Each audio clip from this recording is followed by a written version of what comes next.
আচ্ছা, আপনাদেরও কি বিরক্ত লাগে?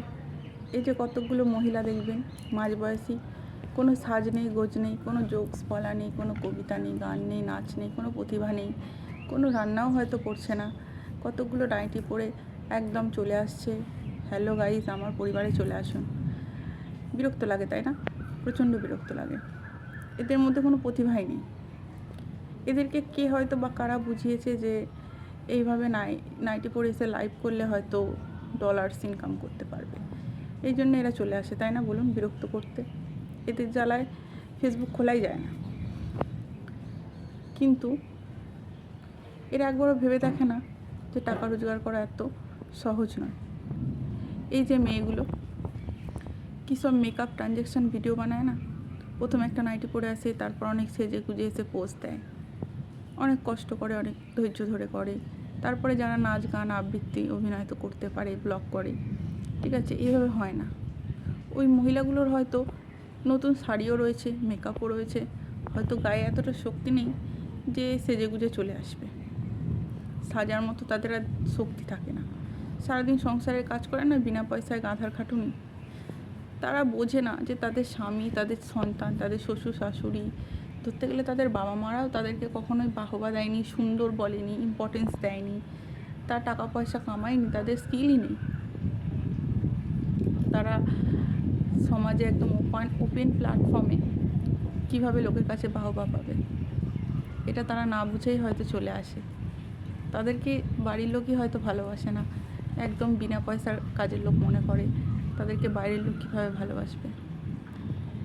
আপনাদের বিরক্ত লাগে, সবাইকারই বিরক্ত লাগে। আগে আমারও লাগতো, কিন্তু ইদানিং আমি রিয়েলাইজ করছি যে তারা হয়তো কতটা অসহায়। তাদের অন্য কোনো স্কিলই নেই যে তারা টাকা রোজগার করবে।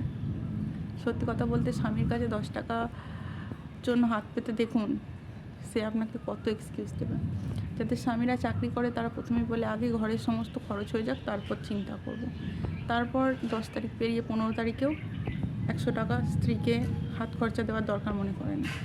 আর যাদের স্বামীরা ব্যবসা করে তাদের তো মোটামুটি সারা বছর মন্দা, ঠিক আছে, সারা বছরই ব্যবসায় লসই হয়। তো এরা হয়তো ভাবে যে 2 পয়সা রোজগার করতে পারলে হয়তো নিজের জন্য কিছু করতে পারবো, নিজের বাপের বাড়ির জন্য কিছু করতে পারবো। একটা ভিখারিকে ভিক্ষে দিতে হলেও 10 বার চিন্তা করতে হবে না যে কোথা থেকে টাকাটা পাবো।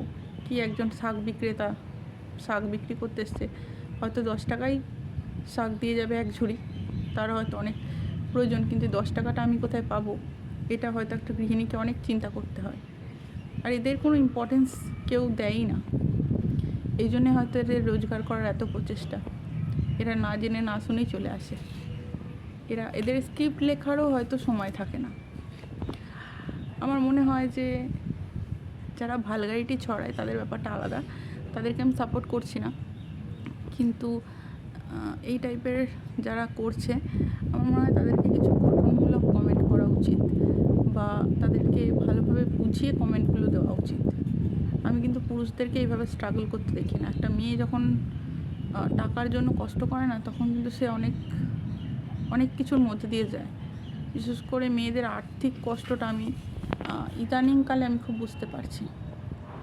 আগে আমারও ছোটোখাটো ইনকাম ছিল, এখন যখন আমি বাচ্চা হওয়ার পর শারীরিক ফিটনেস নষ্ট হয়েছে, বাচ্চার জন্য রাত জাগা, হরমোনাল ইমব্যালেন্স এইগুলো যাচ্ছে, বাচ্চাকে সারাদিন দেখতে হচ্ছে, আমি যখন বাইরে রোজগার করতে বেরোতে পারছি না, তখন আমি বুঝতে পারছি যে টাকার জন্য কত কষ্ট করতে হয়। কারোর কাছে চাওয়াই যায় না, প্রত্যেকেই চাওয়া তো দূরের কথা, কারণ নিজের থেকেও মনে হয় না যে দিই বা কিছু। তো এটা মেনটেন করা খুব মুশকিল। আমাদের সেলফ লাভটাই নষ্ট হয়ে যায় গৃহিণীদের, তাই না? ওই মহিলাগুলোকে বিশ্বাস করুন, কেউ ভালোবাসে না, না বাড়িতে, না বাপের বাড়ির লোক, না সন্তান, না স্বামী। আমার মনে হয় ওদেরকে এত নোংরাভাবে ট্রলিং না করলেও চলে, একটু গঠনমূলকভাবে বুঝিয়ে বললে সেটা বেটার হয়। যাই হোক, আপনাদের কি মতামত আপনারা কমেন্টসে জানাতে পারেন। ধন্যবাদ।